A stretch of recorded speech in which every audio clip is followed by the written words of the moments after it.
Welcome back to the Fitness, Wellness, and Longevity Podcast. If you are new to the podcast, we are all about health and performance of the ageless athlete. We interview tons of guests on nutrition, training, and wellness. So if you're into that type of thing, please subscribe.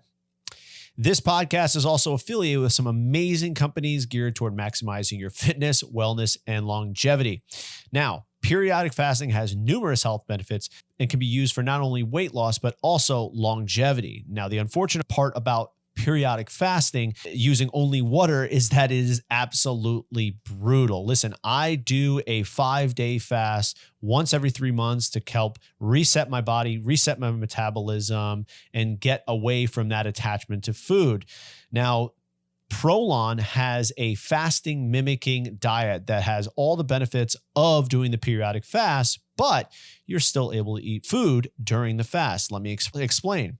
Prolon meals come in 5 small boxes, one for each day, that includes plant-based energy bars, soups, and a variety of snacks, drinks, and supplements, all studied and carefully designed to nourish your body and support metabolic and overall health for healthy aging.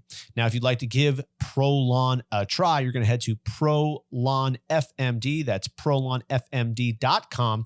Enter the promo code FlockFitness10 at checkout. That's going to get you 10% off of your next order. That's prolonfmd.com. FlockFitness10 at checkout. This podcast is also affiliated with ENERGYbits. Do you have a hard time getting enough fruits and vegetables into your diet as I do?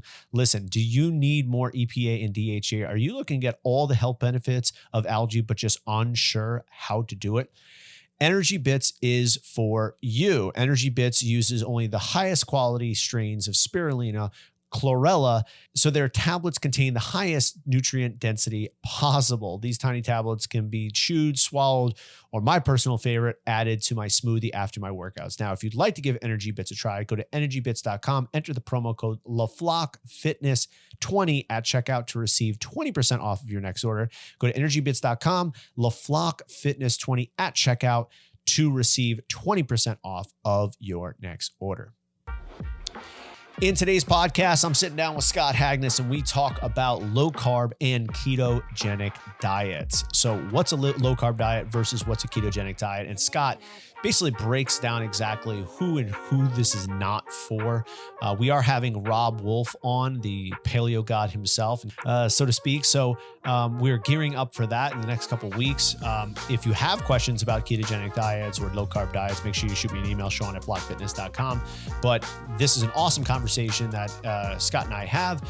Tons of information that is usable for anybody who's listening to this podcast. So if you like this podcast, make sure you subscribe, rate, review, share with your friends, and enjoy this episode of the Fitness, Wellness, and Longevity Podcast. Scott, how goes it? It's going pretty well. Pretty well.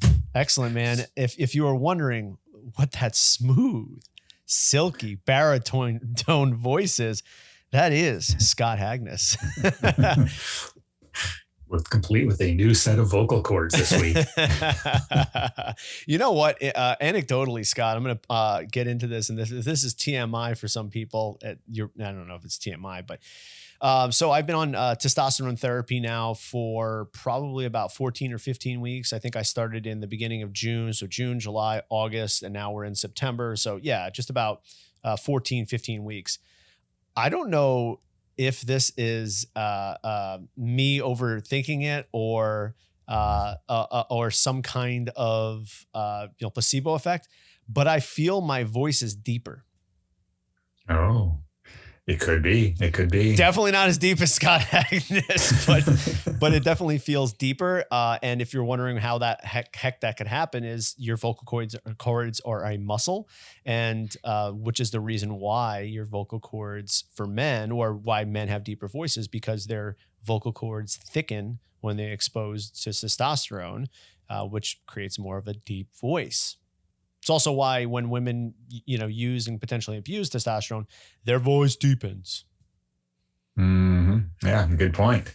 So just hearing from your voice, Scott, you got very healthy testosterone levels. Now, it's the sweet gift of a microphone here that arrived in the mail yesterday.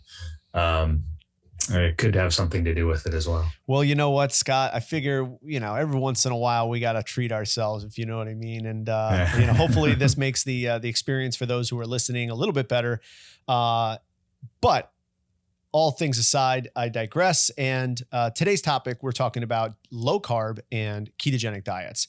And I have been on Facebook and utilizing it to the best of my abilities, getting into forums, getting into groups, and trying to understand and help and contribute to some of these groups. And these groups order in the hundreds of thousands that are into paleo diets, ketogenic diets, keto for athletes, keto for beginners. And then obviously that's just Facebook. There's enormous Reddit pages. And for those of you who don't know what Reddit is, it's a social media platform that has forum posts and then subsets of forums that allow you to post specific and comment and share specific types of subsets of material. And one of the keto stuff is enormous. And I think there's many reasons why the ketogenic diet, ketogenic living has become more and more popular over the years. We can point to people like, Mark Sisson.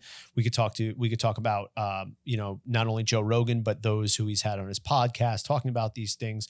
But Scott, can you unpack exactly what a ketogenic diet is and maybe how it differs from maybe a low carb diet? Because I think that's one of the areas that people are still a little bit confused about. Right. Yeah. a ketogenic is going to be a low carb diet. A low carb diet isn't necessarily a ketogenic diet. And there's a whole lot of individual differences that go into whether you'll be in ketosis or not. So essentially, we're trying to get to a state where the body is producing ketones for energy, and we're not really burning much in the way of glucose, especially for the brain. Now, with that said, if you eat very low carb, right, that's going to trend us to this place, but not necessarily, because the body can produce glucose through gluconeogenesis from protein. So one of the things that may be different, besides that you must eat very low carb, is you can't really eat a ton of protein either. Otherwise, the excesses are going to get converted over to glucose. But with that said, I really think also the types of exercise you do would probably have a large factor to play in that potentially, because if you're doing a lot of glycogen demanding activities in your training, your body but you're never really replenishing your glucose, you're probably going to have more ramped up gluconeogenesis processes. But again, very individualistic. Some people will go into ketosis relatively easily and maybe not even on a crazy, extremely low carb diet. And others can be on a very almost zero carb diet and still have difficulty being in ketosis. So it's very variable. Scott, I believe you have dabbled with ketogenic diets in the past, or at least very low carb diets, right? Whether it was purposefully or not. Can you share a little bit about that? Yeah. So, I'd probably come out. This is going to probably be one of those things that we have a difference of opinion on overall. Yeah. So I got into low carb eating, pushing now close to 20 years ago, before it was even remotely, it wasn't even in the alternative scene yet when I started dabbling with it. And it was very much Fight Club.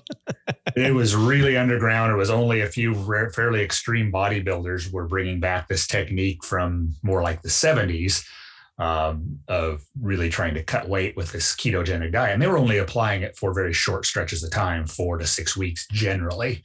And interestingly enough, I guess keto would have been what I actually did very first of all, rather than a straight low carb. And I did it in these various phases. Probably if I had to put a year on it, I would say 99 to 2000 is probably when I did that.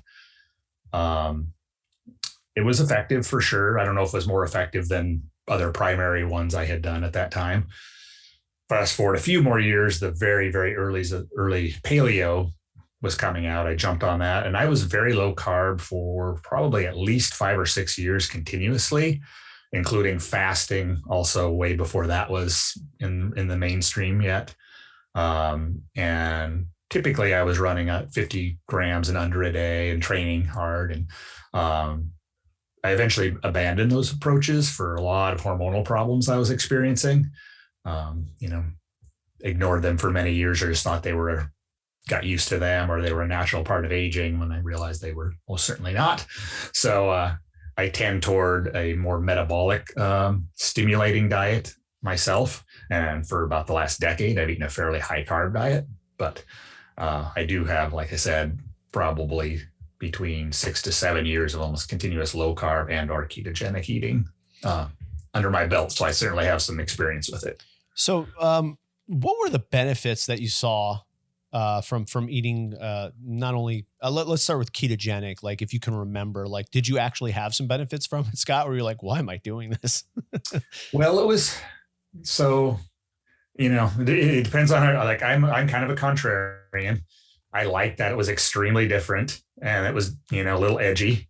I liked that it was just variety. I hadn't done anything like that. I mean, at the time, everyone, including all the authors that were telling you how to do this in the underground bodybuilding world, thought that you were really playing with fire because of decades of, fat is going to kill you, cholesterol, everyone thought, well, we can get away with this for like 4 to 6 weeks, but then we better get back to a normal diet, or our hearts might explode, basically. So you actually felt like you were really dabbling with danger. Now, of course, we see people that have eaten this way for years, if not decades, and do not have these issues. So you can see that that was very misguided. But at the time, that was the prevailing wisdom. So I think, I leaned out a little faster, but then, I was, again, at the end of the day, right, I was extremely active. I was already pretty lean. The only fat I'd put on was because I had been bulking, right? Everyone trained like a bodybuilder back then. So you did bulking and cutting. A little dirty bulk. Yeah, exactly. Couple extra English muffins and that kind of thing. Yeah. So, I mean, it made certain, once you got used to doing it, it was a little simpler because your food choices became much, much, much less. Yeah. But it's difficult to, I think one of the things is difficult to maintain in the long term and with any sort of social setting. At this time, I was a single guy and lived alone, so I could do whatever the hell I wanted, and it wasn't really an issue. Trying to pull that off now with a family and a kid, I'd be eating completely differently. It would be pretty bizarre.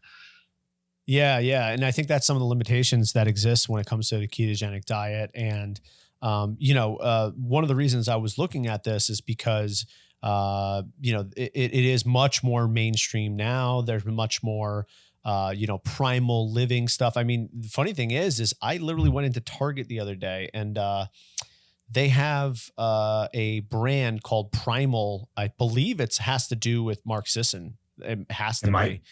And they have all sorts of, and this is amazing, like a game changer. If this was going on 10 years ago, like this would have made my life a lot easier. We're talking like barbecue sauces, like spaghetti sauces, like not just like red sauce, but like vodka sauce that's completely primal. So no dairy, no soybean, no preservatives, no nothing. It's like probably almost twice the price as regular stuff, but I use it sparingly. Here's a great one, mayo. They have like a quote unquote paleo mayo. So instead of using, soybean oil, which is, the cheapest high inflammatory oil you can find, they use avocado oil. And a lot of their oil-based stuff is avocado oil. They have like a ton of different products. I'm super blown away that they're able to get into Target because it's so easily accessible.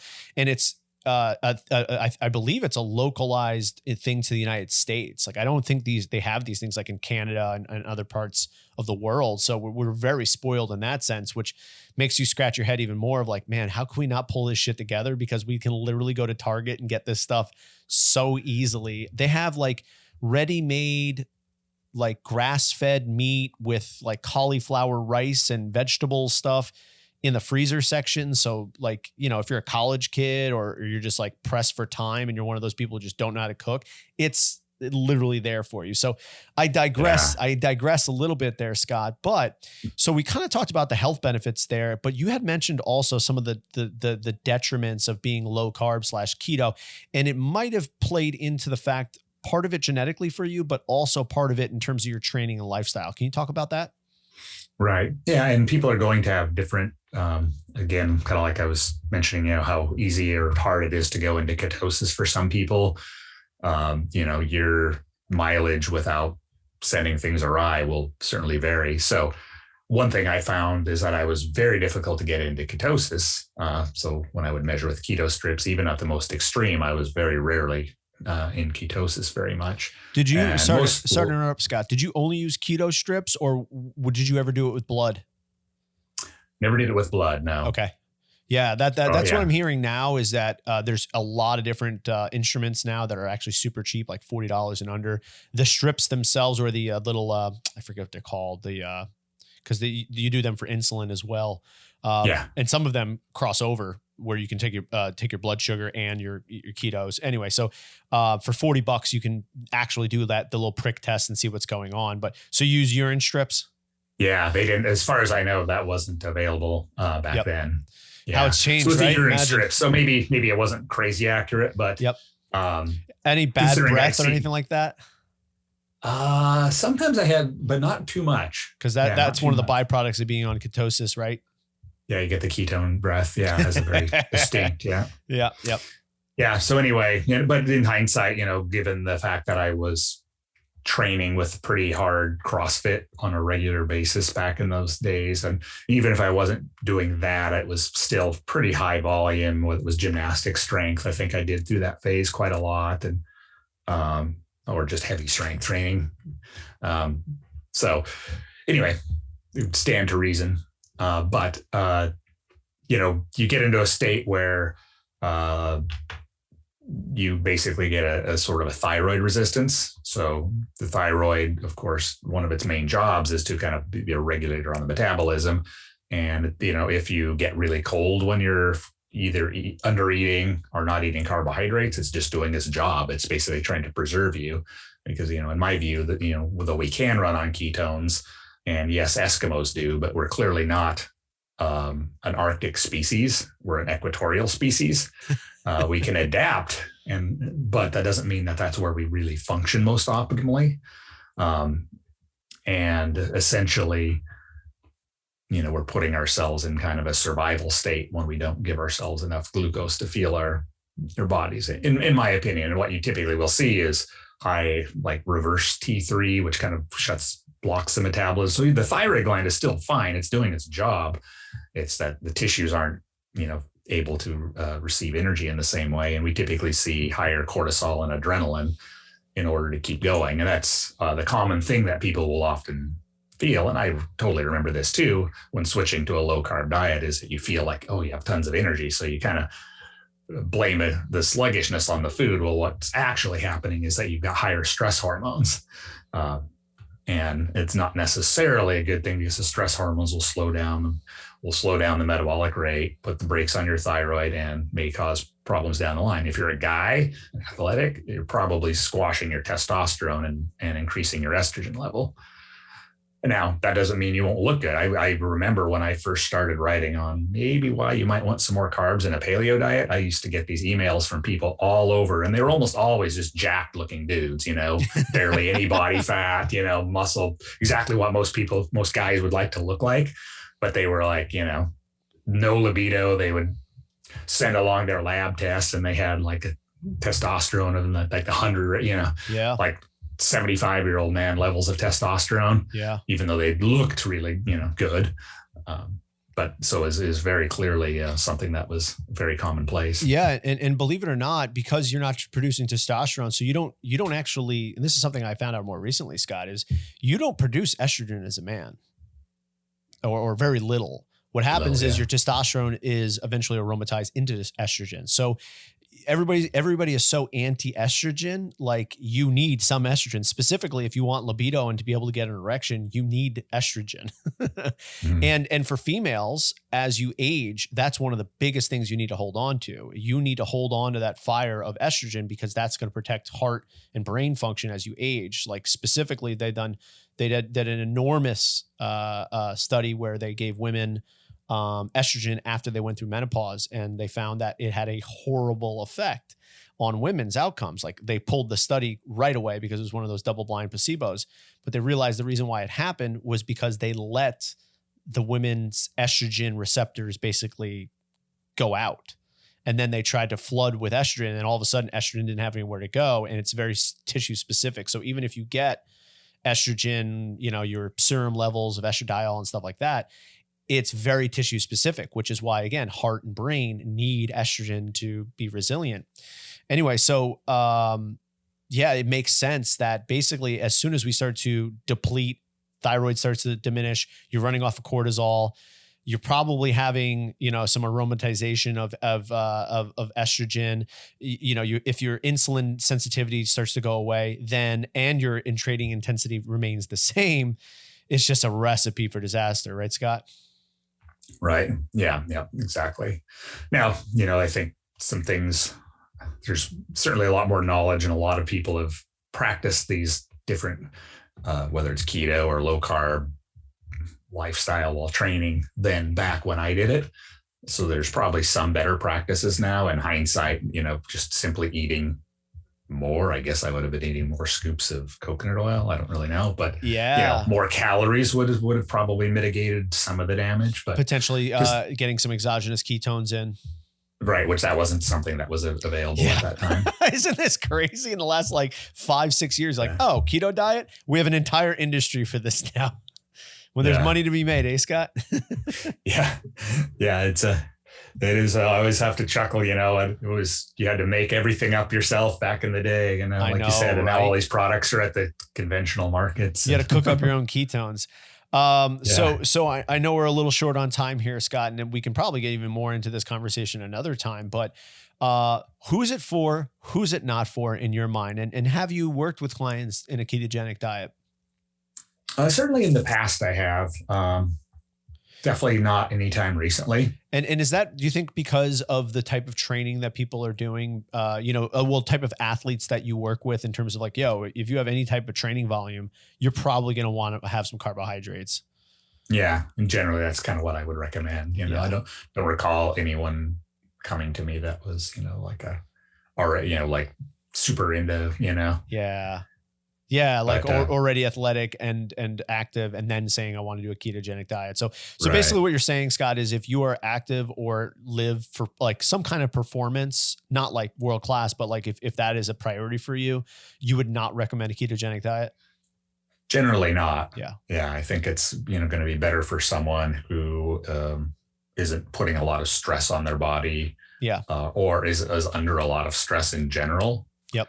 We'll probably get a better benefit from it potentially. Yeah. And on the opposite side of the spectrum, I think if you are someone who's sedentary and you have insulin management issues, I think a ketogenic diet might be applicable. That being said, the hardest part about a ketogenic diet in my mind is finding shit that you can eat.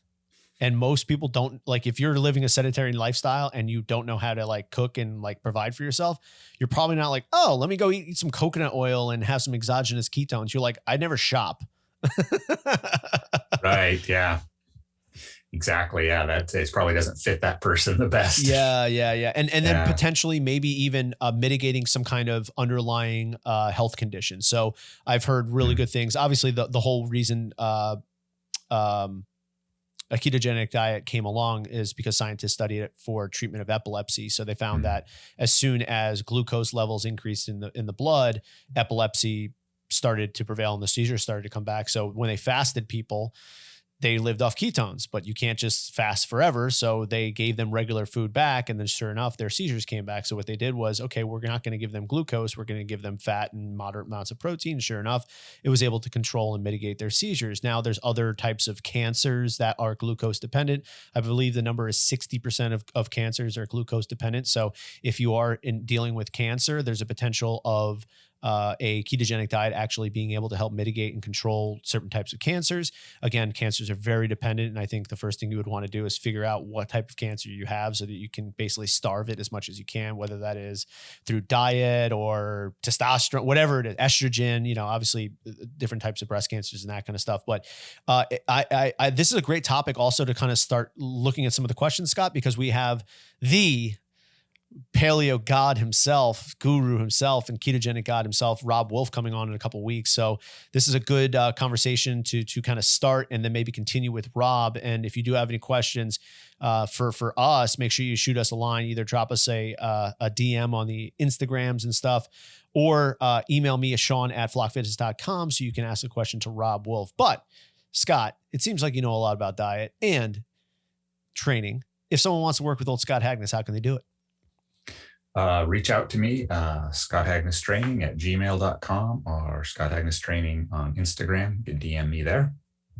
Awesome. And I'm Sean LaFlock. You can be at Flock Fitness on all the Instagrams, YouTubes, Facebooks, LinkedIn's, that kind of thing. You're all over I put all my eggs in the one Instagram basket. Scott, you know what? You're a much smarter man than me, and you have a much better voice for podcasting than I do. So that being said, we have some big things coming down the pipeline here. If you haven't subscribed just yet, make sure you subscribe because we got some awesome guests coming up. So you're not going to want to miss them. Scott, I'll talk to you next week, brother. All right. We'll talk to you then. Later, dude. Later. Thank you so much for watching today's podcast or listening. And if you are listening or watching, please subscribe and give us a review online of 5 stars. It helps promote the podcast more than you know, and it's completely free to you. We come out with new episodes of the Fitness, Wellness, and Longevity Podcast every Tuesday and Thursday. So make sure you stay up to date in all of our latest content, and we will see you next time with a brand new episode of the Fitness, Wellness, and Longevity Podcast.